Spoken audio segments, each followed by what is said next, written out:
வணக்கம் சுபிக்ஷா டிவி நேர்களே, நான் உங்கள் அன்பான சயின்டிபிக் வேதிக் அஸ்ட்ராலஜர் அஸ்ட்ரோ அரஞ்சி பேசுகிறேன். நல்லது நினைப்போம், நல்லதே நடக்கும். இந்த வீடியோல நம்ம என்ன பார்க்க போறோம்னா, அக்டோபர் 2024 மகர ராசிக்காரர்களுக்கு எத்தகைய ஒரு மாதமாக இருக்க போகிறது என்று பார்க்கிறோம். அதுக்கு முன்னாடி நம்மளோட சேனல் ஃபர்ஸ்ட் டைம் வரவங்க மறக்காம சப்ஸ்கிரைப் பண்ணுங்க.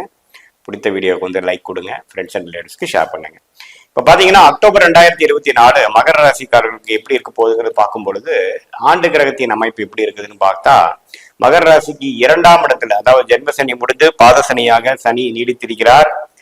குரு 5ஆம் இடத்துல நீடித்திருந்து ராசியை 9ஆம் பார்வையா பார்ப்பது நல்ல ஒரு அமைப்பாக இருக்கிறது. அதே சமயத்துல 3ஆம் இடத்துல ராகும் 9ஆம் இடத்துல கேதுவும் இருந்து குரு பார்வை பெறுவது நல்ல ஒரு அமைப்பே. அதனாலதான் பாத்தீங்கன்னா மகர ராசிக்காரர்களுக்கு ஜென்மசனி 2020, 21, 22 காட்டிலும் 23, 24 சற்று பிரச்சனைகள் இருந்து வெளியில வந்து கொஞ்சம் பெட்டரான ஒரு சிச்சுவேஷன்ல இருக்கிறீங்கிறதா உண்மை. அது எந்த வித மாற்றமும் இல்லை. ஆனா ஆண்டு கிரகத்தின் அமைப்பு நல்லா இருக்கு. அதுவுமே 7 நாள் சனி 2025 மார்ச்சுக்கு அப்புறம் முடியும் பொழுது இன்னுமே வந்து ஒரு 7 நாள் சனி முடியும் பொழுது என்ன ஒரு மேன்மை பெறுவார்களோ அதை பரிபூர்ணமாக உணர முடியக்கூடிய ஒரு ராசியாக மகர ராசிக்காரர்கள் இருக்கிறார்கள். மாத கிரகங்கள் எப்படி இருக்குன்னு பார்க்கும் பொழுது, செவ்வாய் பாத்தீங்கன்னா 6ஆம் இடத்துல இருந்து சில உடல் உபாதைகள், கடன் பிரச்சனைகள், வம்பு வழக்குகள், குடுக்கல் வாங்கல்ல வந்து அவ்வளவு சுபிக்ஷம் இல்லை. இது மாதிரி ஒரு தொடர்ந்து ஒரு 45 நாட்களாக 1.5 மாதமாக இருந்து கொண்ட பிரச்சனை பாத்தீங்கன்னா October last week, October 23 to be specific பாத்தீங்கன்னா 6ஆம் இடத்துல இருந்து 7ஆம் இடத்துக்கு மாறுவது நல்ல ஒரு அமைப்பு. கடன் பிரச்சனை கொஞ்சம் வெளியில் வரலாம். வம்பு வழக்குல இருந்து கொஞ்சம் விடுவிட்டு வரக்கூடிய அமைப்புகள் உண்டு. கொஞ்சம் சுபோகமாக முடியக்கூடிய அமைப்பு உண்டு.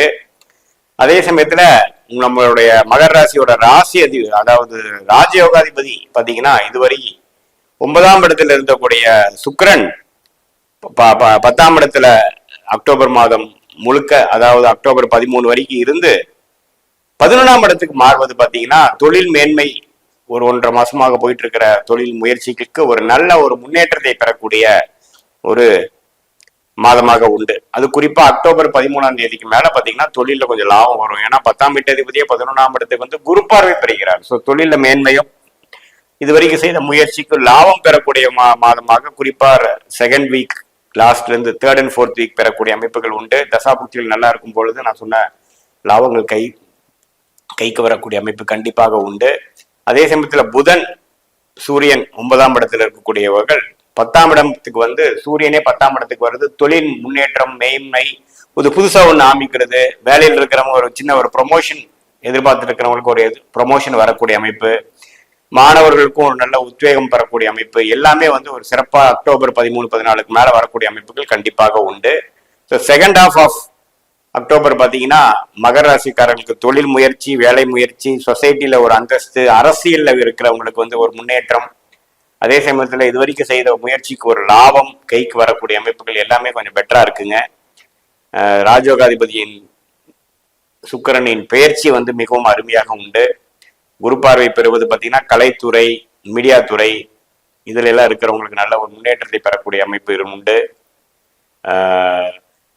குருவே பாத்தீங்கன்னா 5ஆம் இடத்துல இருந்து ராசியை பார்ப்பது வந்து ஒரு நல்ல அமைப்பாக இருக்கிறது. சோ மாத கிரகமாகிய புதன், சூரியன், செவ்வாய், சுக்கிரனோட பயிற்சிகள் வந்து ஓரளவுக்கு சாதகமான பயிற்சிகளாகவும், குறிப்பா அக்டோபர் 11, 13, 17, 23 நடக்கக்கூடிய புதன், சுக்கிரன், சூரியன், செவ்வாய் பயிற்சிகள் ஓரளவுக்கு சாதகமான பயிற்சிகளாக அடுத்தடுத்து மகர ராசிக்காரர்களுக்கு வருவதனால் ஓரளவுக்கு ஒரு முன்னேற்றத்தையும், இதுவரை எதிர்பார்த்த சில விஷயங்கள் நடந்து நமக்கு மகர ராசிக்காரர்களுக்கு ஒரு உத்வேகத்தை கொடுக்கக்கூடிய, ஒரு நட்பலனை கொடுக்கக்கூடிய ஒரு மாதமாக கண்டிப்பாக அக்டோபர் 2024 இருக்கு. உங்களுடைய தசாபுக்திகள் வந்து கொஞ்சம் சிறப்பா இருக்கும் பட்சத்தில் நான் சொன்ன ஒரு இந்த சாதகமான பலன்கள் கொஞ்சம் அதிகமா இருக்கும். அதே சமயத்துல அட்டமாதிபதி என்று சொல்லப்படுகிற 8ஆம் வீட்டதிபதி, 6ஆம் வீட்டதிபதி கொஞ்சம் திருட்பலம் குறைந்து இருக்கக்கூடாத ஒரு பாவத்துமான ஒரு கிரக சேர்க்கையில் அமர்ந்து தசாபுக்திகள் நடக்கும் பொழுது, சில பாவத்துவமான சில விஷயங்கள் நடக்கும் பொழுது நான் சொன்ன அந்த அருமையான தசாபுக்திகள், அந்த பலன்கள் வந்து நம்ம சொன்ன இந்த கோச்சார பலன்கள் வந்து கொஞ்சம் குறைபடும். அதை வைத்து தான் நீங்க பார்த்துக்க முடியும். உங்களுடைய ஜென்ம ஜாதகம் எப்படி இருக்குங்கிறத பொறுத்து நான் சொன்ன கோச்சார பலன் இந்த அக்டோபர் மாதத்துக்கு அந்த மாறுதலோட நீங்க புரிந்து கொள்ள வேண்டும் என்பதை நான் கேட்டுக்கொள்கிறேன். மீண்டும் மற்றொரு காணொலியில் சந்திப்போம். நன்றி, வணக்கம்.